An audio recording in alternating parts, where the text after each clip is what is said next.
This week, the agenda examined the increasing violence in Kiev's Independence Square, what the Arab awakening has meant for Palestine, and explored why shipping has left the public's consciousness. Our Agenda Week in Review begins with what the labor movement is doing to broaden its appeal. Watch. You wrote back in September, in an era of increasing competition and constant change, unions need to recognize that the employer's interests in worker engagement are often their own. Not everybody sees that happening. So how do we help make that happen? Well, Jenny raised the point of why is it that we have people not staying in jobs? Why don't we have more people sticking around, and that's better for the employer if if you have people who are trained and senior and know how to do their jobs. I think that unions and employers have a shared interest in employee engagement. They are a worker who likes their job, will do their job better. They will be motivated, and they will have a better quality of life, because those of us who've had to work in a job we hate know that it's not good for your life and your health.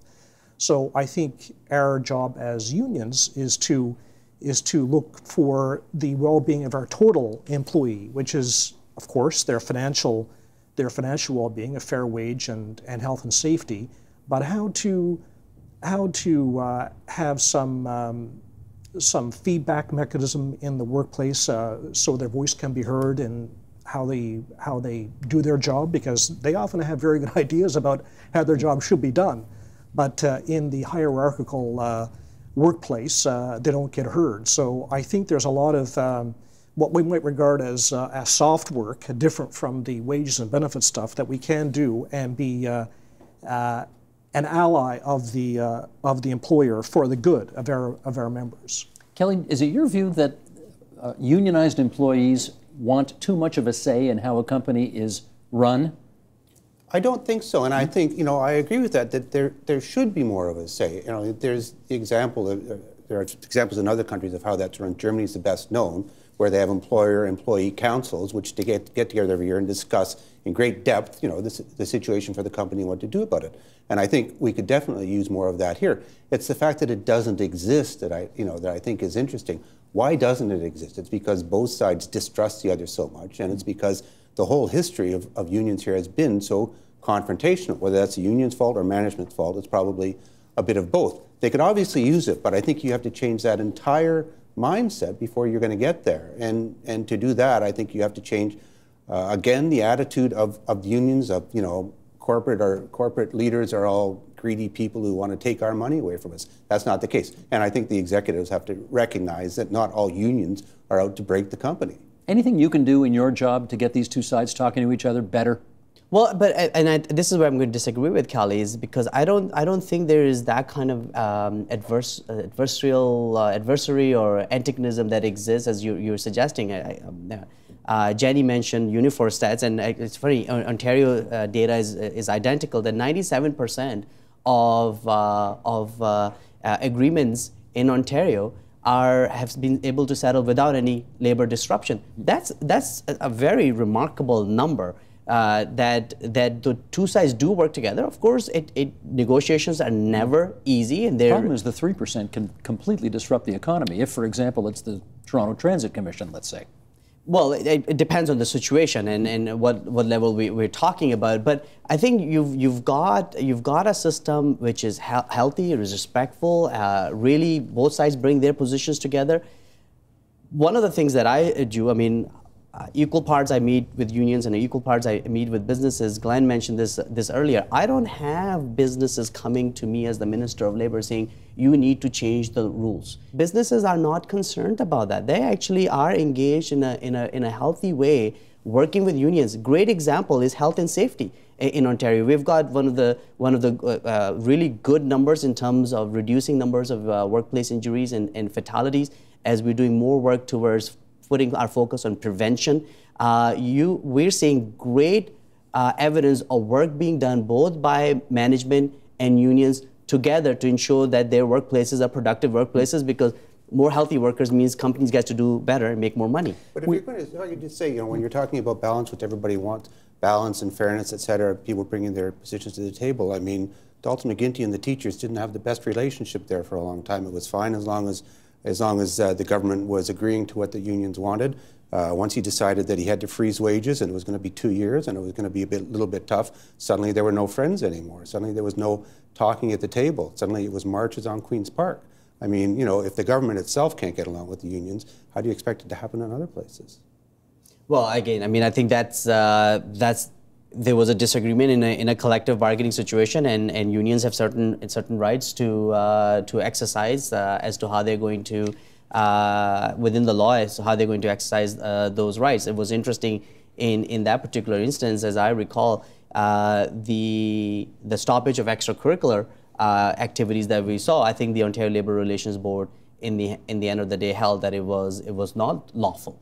They found that it was part of the duty. So again, the checks and balances exist within the system to correct course, as long as I think we maintain the balance that exists. We started this conversation a while ago talking about tone and conversation and language that Kelly said. Some of the language you said was 80 years out of date. I want to play an ad.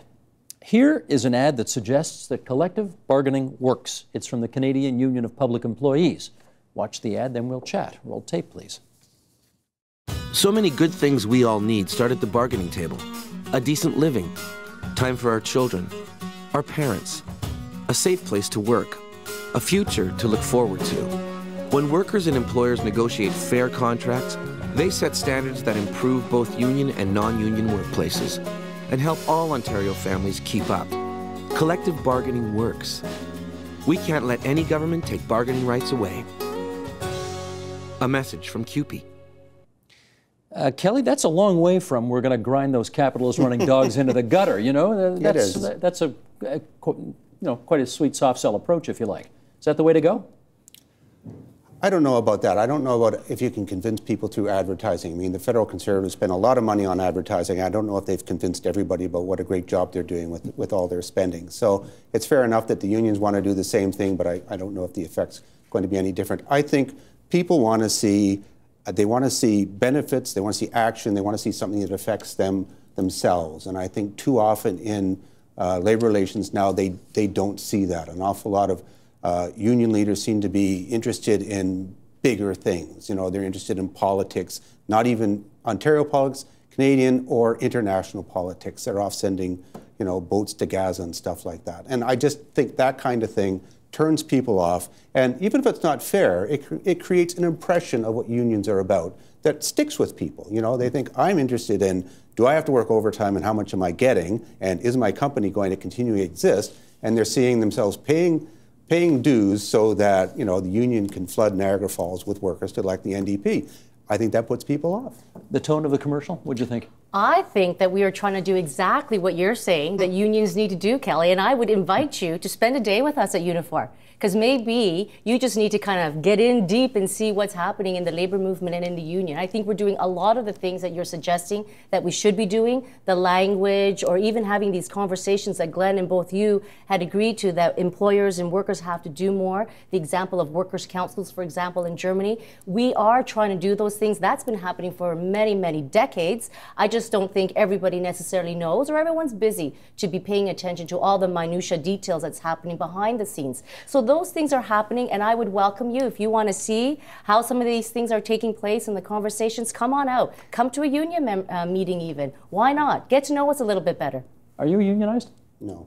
National Post never has been, have they? No, it hasn't been. No, okay. I'll give you my number in case you change your mind. In case you want to.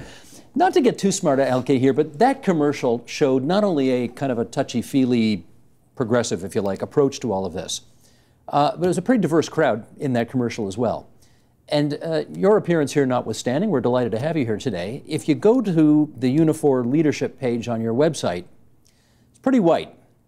And I'm wondering whether or not the union movement has done a good enough job reaching out to so-called new Canadians to get them involved. Well, we are doing more and more. I actually think we can always do better again. The executive board is reflective of our membership, but we're also trying to outdo that membership. So our constitution will have seats to ensure that there is diversity reflected, but not just in terms of an ethnic diversity. But also we have to look at after the diversity of the entire country, the sectors that we represent workers in, geographic diversity, so on and so forth. So there's a number of factors that we're very cognizant about, trying to ensure that we have that diversity reflected. We have things in our Constitution that also mandates, the percentage of our women workers, our women membership that's part of the union will be reflected as a bare minimum in our National Executive Board, for example. What is it?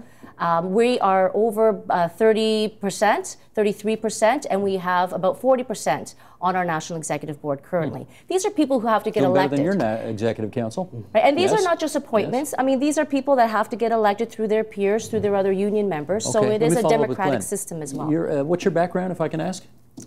I'm Mi'kmaq from Western Newfoundland. Okay, so Indigenous Canadian? Yes. Do you see the union movement reaching out to Indigenous Canadians adequately? No, and there are such opportunities here because, in fairness, the trades have done very good work. CUSW is one of our skilled trades unions, have done a lot of work working with Aboriginal youth on a different kind of apprenticeship program that takes traditional lifestyles and values and approaches into account. But on the whole, I think we have gone to Aboriginal workers with our same standard bag of tricks and not being cognizant of who we're talking to. So our language has not been conducive to a more successful conversation. But it's starting to happen, particularly on the apprenticeship front. The Israeli-Palestinian conflict is as enduring as it is symbolically charged. The recent political upheavals, especially in Egypt and now in Syria, have turned our attention away from this David and Goliath battle, where both sides claim to be David. On this program, I guess a few months ago, we had Yossi Klein Halevi, who I'm sure all of you know, the Israeli thinker, historian, journalist, who has just written a book 10 years in the making called Like Dreamers.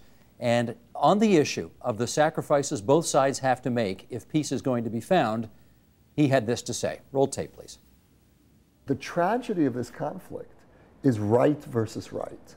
And partition, a two-state solution, is not a just solution. It's an unjust solution.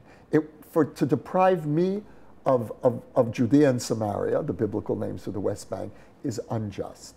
To deprive a Palestinian of Jaffa and Haifa, which is today the state of Israel, is unjust from each of our points of view. The only way we're going to have peace is if we both agree to a mutually unjust solution in which each side loses something vital of its identity, of its being.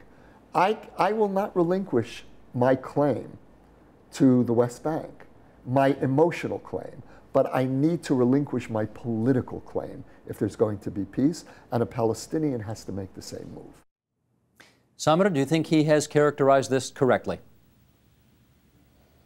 Well, I don't take my cues on what is just and unjust from an Israeli thinker, much as I may or may not respect his writings. I think that what matters here is that the facts on the ground make clear that the Israelis have spent the better part of 4 decades instituting bypass roads, settlements, and to date 500 plus checkpoints throughout the West Bank that are meant to maintain a stronghold on that West Bank. From 1993 to 2000, the number of settlers doubled. And again, from 2000 to 2012, it doubled again. And these are according to Israeli statistics, not Palestinian ones. So it's quite clear to me that whether or not this is meant to as a just cause or an unjust cause, the Israelis have a very clear political imperative here that has been borne out on the ground. Now, it's also important to note here that the head of the Yesha Council, which is to say the largest umbrella organization for settlers in the West Bank, a fellow by the name of Danny Dayan, who of course is Argentinian-born, has said that any attempt to forge a two-state solution between the Israelis and Palestinians was a vain one. And he said this in the New York Times as well, in an op-ed that was written a couple of years ago. So, you know, it's clear to me that the more than 500,000 settlers that are in the West Bank have no intention of leaving. It's clear to me that there is an occupier and an occupied, and any sacrifices that the Palestinians have to make are ones that have been forced upon them by that occupying power. In Israel's 65-year history, there has only been a single year in 65 years in which the Israeli state has not controlled the vast majority of the Palestinian people, which is to say those who live in the occupied Palestinian territories, under an apartheid system. It is an apartheid system because they are deprived of the same rights that their Jewish neighbors have, simply by virtue of the fact that they do not come from the same religion. You know, that to me is a clear marker of who is in the right and who is in the wrong here. So to have a just solution, we have to begin with, first of all, an acknowledgement of that injustice, an acknowledgement that what exists today is in fact apartheid. And any negotiation must begin from that. It must begin from, you know, the reality that the Palestinian cause is a just one, first and foremost. Well, Hussein, I guess the flip side of that would be the Israelis are not going to recognize whatever just, legitimate concerns Palestinians have until Palestinians acknowledge the reality that Israel's a Jewish state and wants to remain one as part of a two-state solution. Comment on that, if you would. Oh, yeah, I mean, let me just say about what Yossi Klein Halevi was saying. I think he characterized it rather well, although it's unusual for me to agree with him. But I'm heartened to hear him say, you know, that he felt he had to give up any political claim, Israeli political claim, on the occupied territories. Now, you know, as far as the Jewish state thing goes, it is really a remarkable thing for a country to ask another people to define itself. This is unheard of in international relations. And of course, 20% of the citizens of the state of Israel, most of whom are Palestinians, of this 20%, are not classified as Jewish. They don't self-identify as Jewish. And Israel, which categorizes every citizen according to nationality, which is another category than citizenship, and there are over 100 of these. Jewish is one, Arab is another, and then there are about 100 more little ones, in order for discriminatory practices to be maintained of land, especially regarding housing and land and where people live, and from that extrapolates a whole bunch of other forms of discrimination. But I mean, the basic idea that it is essential that Palestinians recognize Israel as a Jewish state was not ever heard of until 2007. So we had this demand from 1948 on for the Palestinians and all the Arabs recognize Israel. In 1993, the PLO recognized Israel. Israel recognized the PLO as the representative of the Palestinian people, but they did not then and never have recognized the Palestinian right to statehood, let alone a Palestinian state. So we've had over 20 years of unrequited, if you want to take a two-state solution as the correct one side has recognized the other state, and the other side has not only not recognized the other state or allowed it to come into existence, they haven't recognized formally in any major, serious, committed way, even the right to have that state. And suddenly, in 2007, this issue was brought up at Annapolis, and both the Palestinians and Americans treated it with disdain. It went away. When Netanyahu was reelected prime minister for the second time in 2009, he made this the hallmark of his government until now. And he has pushed on this issue so hard that he has said this is not only an issue, it is the only issue. It is, he said it many times, this is the only real issue. Now, I mean, how could it be the only real issue and it never occurred to any Israeli until 2007 to even mention it?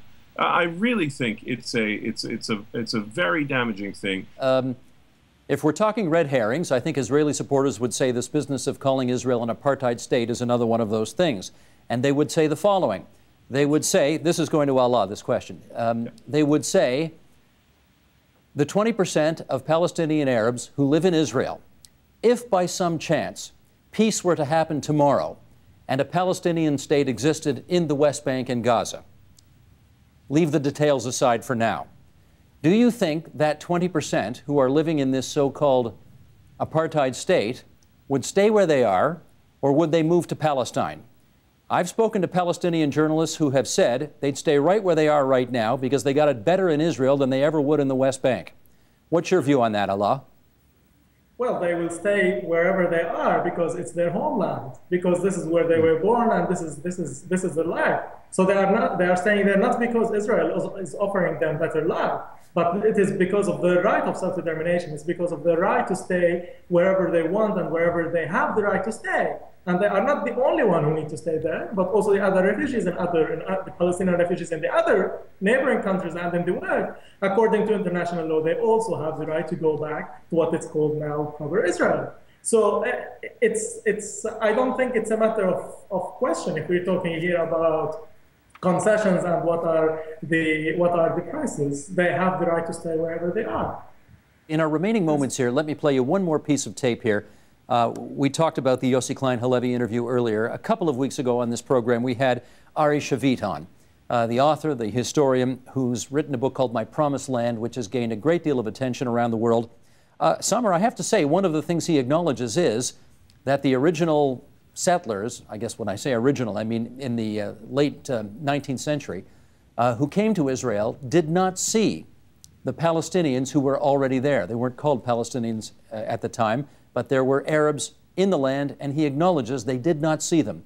They had dreams of recreating a homeland, and therefore they did not see the people who were already there. He acknowledges that.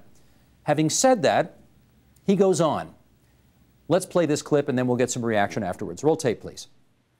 We have to acknowledge, it's our duty to acknowledge the tragic past, but it's the Palestinians' duty to overcome it. Because in a sense, what I say to the Palestinians is, yes, I acknowledge that you went through terrible suffering and terrible pain. They call it the catastrophe, 1948. Yes, but one has to do two things. One is to put it in context. And the context is that the 1940s were brutal throughout the world. Now, I describe the tragedy of Lida, the Palestinian city of Lida. Dresden was much worse than Lida. And no one says that Britain is illegitimate because of Dresden. So the 1940s, the war, and after the war. After the war, you had millions of refugees throughout Europe, in India and Pakistan. So the Palestinians should not be addicted to their sense of victimhood.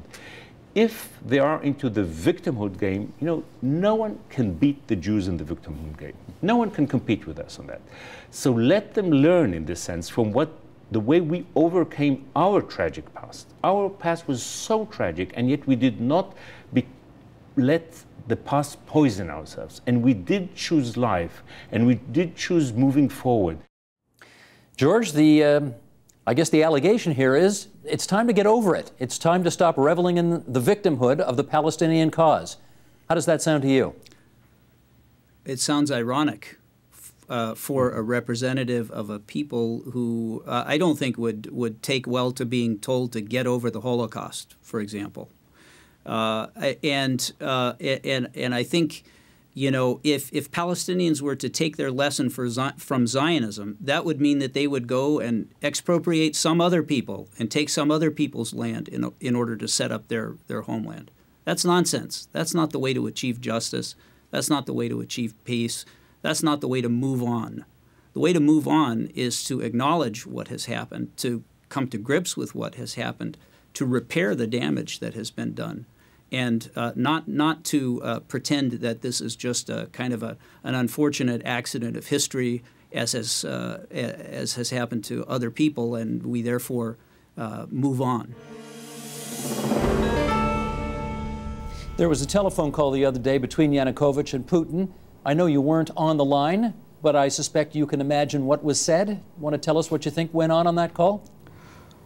Well, Yanukovych and Putin think the same way, and that neither of them really think of these protests as legitimate and think that they must be somehow influenced by foreign outside forces. So I would have to guess that Putin would have told Yanukovych to hold the fort, to make sure that these protesters do not spread, especially outside of Kiev. So you saw the city of Kiev sort of being shut down, the metro shut down in essence, and that Putin will continue to support the Yanukovych regime.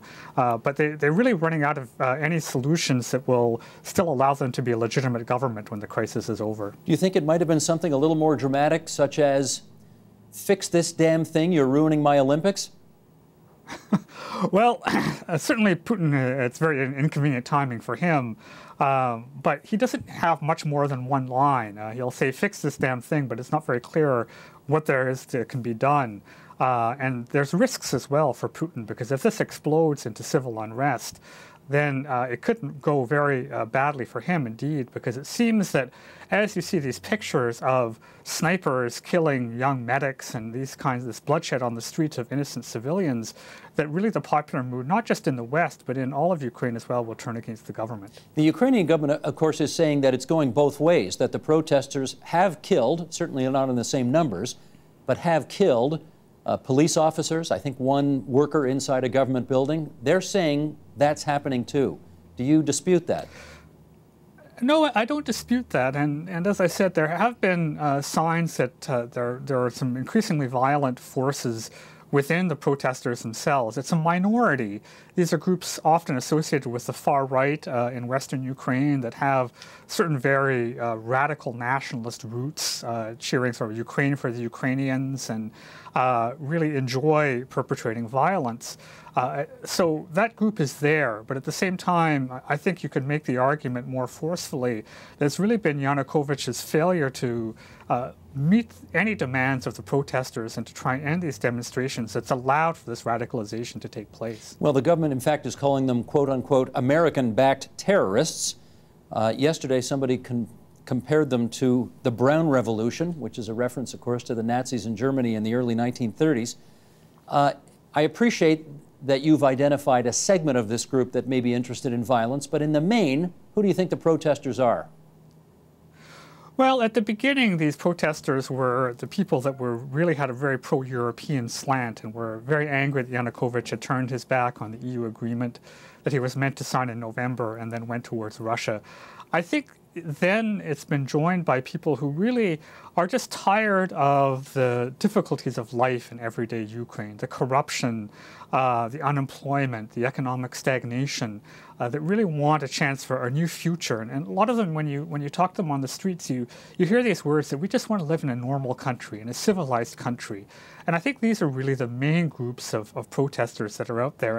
Let's follow up on some of the numbers that you just referred to. And to do that, I want to read an excerpt from Rose George's book.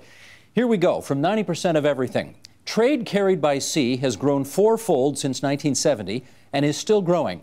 In 2011, the 360 commercial ports of the United States took in international goods worth $1.73 trillion. It makes more financial sense for Scottish cod to be sent 10,000 miles to China to be filleted than sent back to Scottish shops and restaurants than to pay Scottish filleters.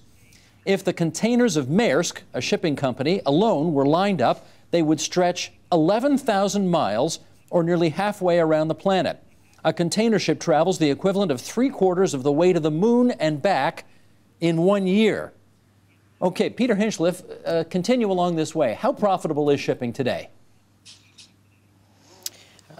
Well, it's not particularly profitable, actually, despite this, the impressiveness of all the numbers, and they truly are impressive. But we are struggling with the situation of the global downturn, although I think we're starting to see some upturn now, which is very good news. Shipping is experiencing its own goal because we used an awful lot of cash during the very good years up until the downturn to place orders for a lot of ships. And so the problem we now have is that as the depression really bites, we have too many ships chasing too few cargoes, and that is causing, has a serious impact on the operation of ships. But again, I think that the light is at the end of the tunnel. I think we're now starting to see a genuine upturn in trade, and we're seeing increasing trade figures at last. Rose, let me ask you about a line from your book where you describe the shipping industry as clubby, insular, and difficult. You think that's a fair characterization? I think it's true, but I also think other things are true too. And actually, I expected writing my book, and I expected the publication of my book to be met with more hostility than it has been. And in fact, I have been welcomed by many people in the shipping industry. They have gone out of their way to help me. But it is a difficult industry to understand because it is extremely complex. And that's because because of the open registry or flags of convenience system, That often allows corporate anonymity, which makes it difficult to often track ownership structures. But I think on a wider cultural note, I think that the shipping industry has done what it has done for the last 60 or 70 years since the Second World War, and done it very successfully, being phenomenally important to globalization, to our economy, underpins our economy, there's no question about that, but has been left to its own devices, really. It's gone out of sight and out of mind, as you say. But I think that the shipping industry has got used to not being regarded and not having to make its case or seek publicity or seek public approval. And in that way, it is a bit inward-looking, let's say. But I think it's getting better. And I think there are some companies, I noticed in the quotes from your book, you had to put a bracket to say who Maersk was.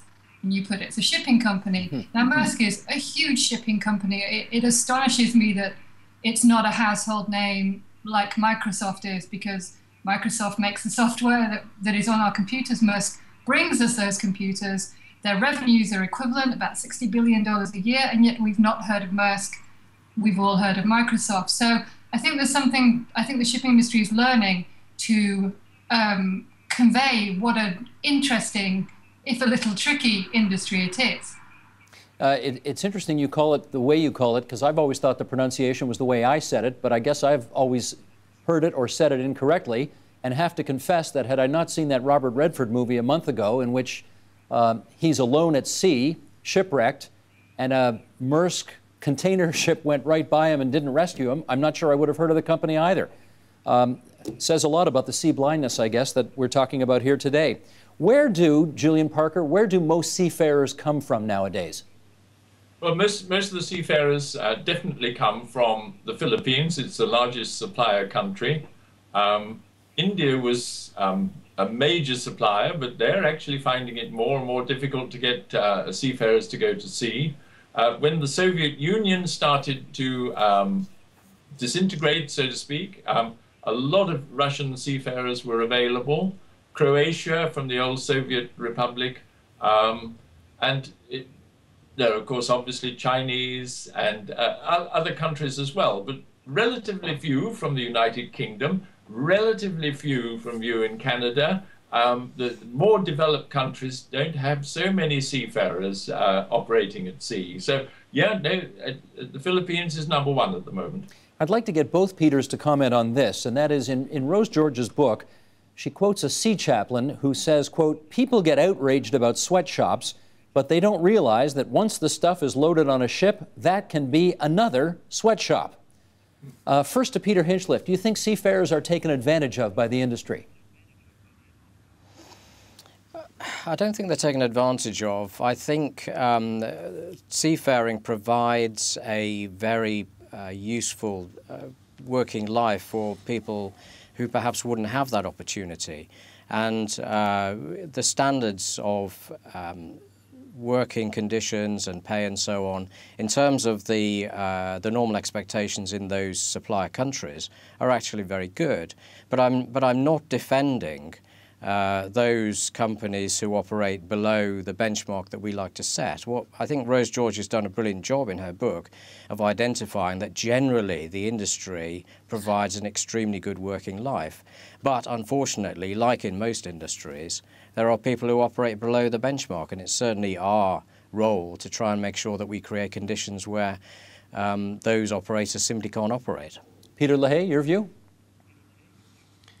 Yeah, I agree with a large part of what Peter said, but where we get stuck in really is in our role is defending the seafarers' interests and their rights, and when they call us that they've been mistreated, abused in all kinds of ways, denied medical attention, short on food, clean water. These are common complaints that we get. Repatriation, lots of these crew they sign a 9-month contract, for example, from the Philippines. They'll sign a 9-month contract, and they're on board those ships now for 12 months, 14 months, because certain ship owners are trying to save money in deployment costs. We used to set a goal in Vancouver of collecting $1 million in back wages a year for seafarers who have been cheated, outright ripped off by the bottom end of the shipping market. And there's nobody going to defend them. In fact, the ILO, the International Labour Organization, has described seafarers as in need of special protection and amongst the most marginalized and isolated workers in the world. And that is the Agenda's Week in Review. You can see all of those programs in their entirety on our website, theagenda.tvo.org, on our iTunes channel, or on our YouTube channel at youtube.com/theagenda. Support Ontario's public television. Donate at tvo.org.